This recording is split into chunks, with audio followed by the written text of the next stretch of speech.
6 તારીખે રાતના આસપાસ અડાલજના ટોલટેક્સ પાસેથી એક સિલ્વર કલરની ગાડી પસાર થઈ રહી હતી. ગુજરાત એટીએસ તેને રોકે છે. અંદર બેઠેલો જે ડોક્ટર સૈયદ હતો તેની પોલીસ તપાસ કરે છે અને તેના પાસેથી મળે છે હથિયારો અને હથિયારો તે લાવ્યો હતો. કલોલ પાસેથી ગુજરાત એટીએસે જે પ્રકારે 3 આતંકવાદીઓને દબોચ્યા છે અને કેવી રીતે તેનું કલોલનું કનેક્શન ખુલી રહ્યું છે તે મામલે વાત કરવી છે.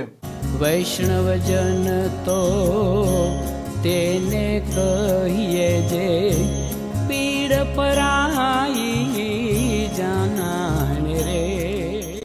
નમસ્કાર, આપ જોઈ રહ્યા છો નવજીવન ન્યૂઝ અને હું છું આપની સાથે તોફિક ગાંચી. ગુજરાત એટીએસે આજે 3 આતંકીઓ છે તેઓને ઝડપ્યા છે અને એટીએસનો દાવો છે કે આતંકીઓ સાયનાઇડ કરતાં પણ ખતરનાક છે, તે ઝેર બનાવવાના હતા અને તેનો ઉપયોગ હવે તપાસના અંતે જ ખબર પડશે કે કેવી રીતે તે કરવાના હતા. આ 3 આતંકીઓમાંથી એક આતંકી હૈદરાબાદથી છે જ્યારે બાકીના બંને આતંકી ઉત્તર પ્રદેશના છે. 6 તારીખના રાતના આસપાસ અડાલજથી એક સિલ્વર કલરની ગાડી આ ગુજરાત એટીએસે ઝડપી હતી, જેમાંથી આ ડોક્ટર સૈયદ છે તેના પાસેથી 3 પિસ્તોલો અને 30 જેટલા જીવતા કાર્ટીસ પણ મળી આવ્યા હતા અને 7મી તારીખે બાકીના જે 2 આતંકીઓ ઝડપાય છે આ આતંકીઓ રાજસ્થાન બોર્ડર બનાસકાંઠા આસપાસથી ઝડપી લેવામાં આવે છે અને 3 આતંકીઓ મોટી એક ઘટનાને અંજામ આપવાના હતા તેવું ગુજરાત એટીએસનું કહેવું છે અને તેમનું ત્યાં સુધી કહેવું છે કે આ આતંકીઓ છે તે એક સાયનાઇડ કરતાં પણ ખતરનાક ઝેરી કેમિકલ બનાવવાના હતા. જો કે તેનો કેવી રીતે અને ક્યાં તે ઉપયોગ કરવાના હતા તે તપાસના અંતે ખબર પડશે, પરંતુ ગુજરાત એટીએસના ડીઆઈજીએ આ ઘટનાને લઈને વિગતો આપી છે. અડાલજ ટોલ નાકા પાસેથી એક આંધ્રપ્રદેશ નંબરની ગાડી મળી આવે, જેમાં એક માણસ બેસેલો હતો, જેની આઈડેન્ટિટી પૂછતા જે ઇન્ફોર્મેશન વાળો માણસ હતો એ જ એની અંદર હતો. એ માણસની પંચો રૂબરૂ સર્ચ કરવામાં આવેલો. એ દરમિયાન અમને એના પાસેથી 2 ગ્લોક પિસ્ટલ, એક બેરેટા પિસ્ટલ અને 30 લાઈવ કાર્ટીજ મળી આવેલા.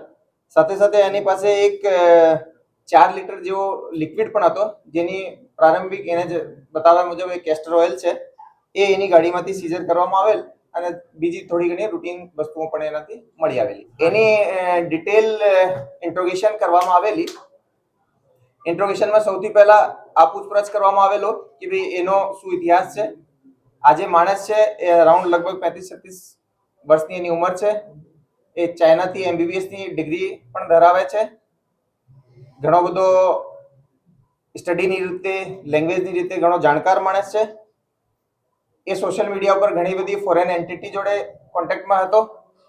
આ જ એન્ટિટીમાં એક અબુ ખદીજા નામની એક એન્ટિટી જોડે પણ એ કોન્ટેક્ટમાં હતો, જેની આઈડેન્ટિટી આ માણસ એક આઈએસકેપીના આમિર તરીકે એના ઓળખે છે. એના મારફતે એ ભારતમાં આતંકવાદી કારવાઈ કરવા માટે એ ફંડની જમા કરવા માટેની કામગીરી અને સાથે સાથે વેપન્સ કલેક્ટ કરવા માટેની કામગીરી એના માર્ગદર્શનમાં પણ એ કરતો હતો. આ જ પ્રક્રિયા હેઠળ એને આ ગાંધીનગર કલોલ પાસેની એક લોકેશન મળી હતી, જેના ઉપરથી એના આ વેપન્સની ડિલિવરી લેવાની હતી. આ વેપન્સ એને કોણ આપી ગયો એ બાબતે જ્યારે તપાસ કરવામાં આવેલી તો એના ફોન ડિટેલ્સમાંથી અમને એક ફોન નંબર પણ મળી આવેલો, બીજી ઘણી બધી ડિટેલ્સ પણ મળી આવેલી. એ નંબરની જ્યારે અમે તપાસ કરી તો એ નંબર મુવમેન્ટ કરતો હતો ગુજરાતથી બહાર બાજુ અને બનાસકાંઠા પાસે સ્ટેટિક હતો.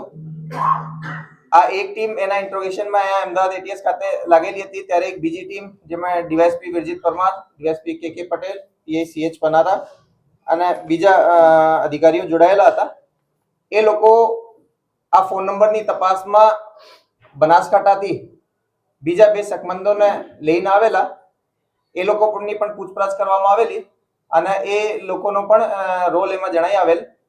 એ જે બંને લોકો છે એનું નામ આઝાદ સુલેમાન અને મોહમ્મદ સલીમ ખાન નામના છે.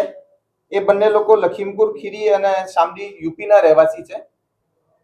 એ લોકો દ્વારા જે વેપન્સ છે આની ડિલિવરી કલોલ ખાતે અવાવરૂ જગ્યા ઉપર મૂકવામાં આવેલી હતી અને આ લોકો દ્વારા આનો જે હેન્ડલર છે એને એના લોકેશન્સ મોકલવામાં આવેલા હતા, જે લોકેશન્સથી ફર્ધર આ જે હૈદરાબાદ વાળો સૈયદ અહેમદ મોયુદ્દીન છે એના દ્વારા રિકવરી કરવામાં આવેલી.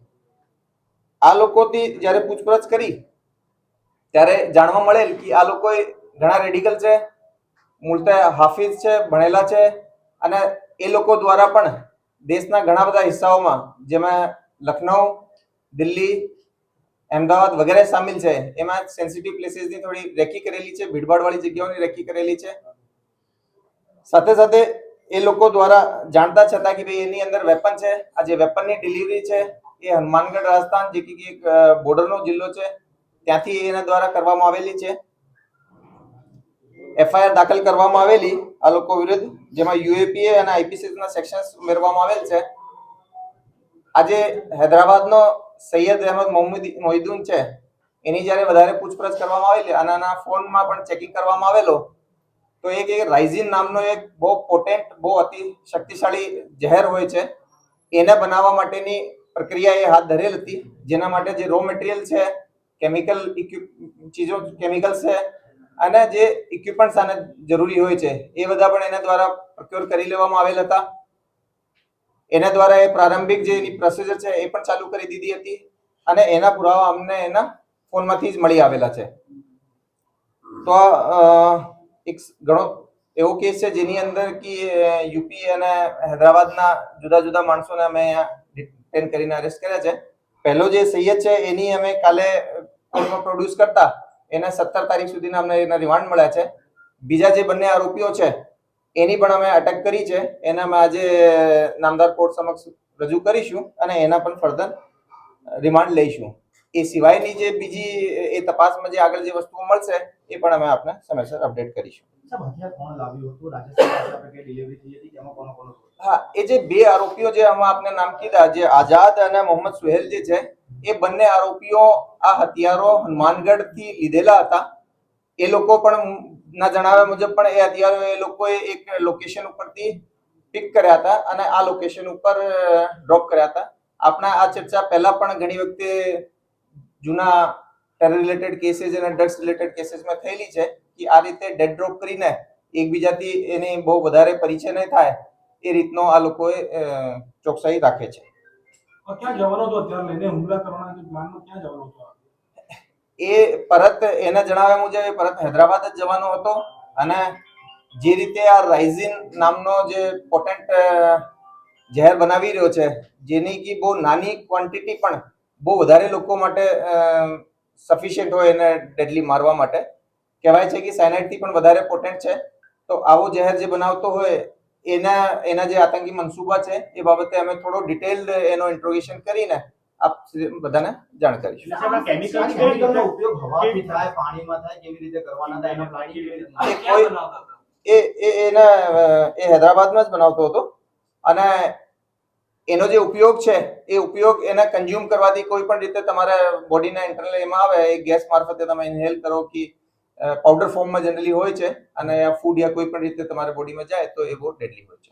હથિયાર જે છે હનુમાનગઢથી હથિયાર આવ્યું છે, પિસ્ટલ ક્યાંની છે? મેડ ઇન ભારત, મતલબ અહીંયાની છે કે પાકિસ્તાન છે, શું છે? આ બાબતે નહીં કહી શકું કારણ કે એક ગ્લોક અને બેરેટા જનરલી ફોરેન મેડ હોય છે અને જે હનુમાનગઢ છે એ થોડો બોર્ડરની નજીકનો જિલ્લો છે. તો હવે હાલમાં એનો જે ઉદ્ગમ જે છે ક્યાંથી થયો છે એ બાબતે ફર્ધર તપાસ પછી અમે આ પ્રકારના સમાચાર પ્રકારના અહેવાલ માટે નવજીવન ન્યૂઝ ડિયા ચેનલને લાઇક, શેર અને સબસ્ક્રાઇબ કરવાનું ભૂલતા નહીં. નમસ્કાર.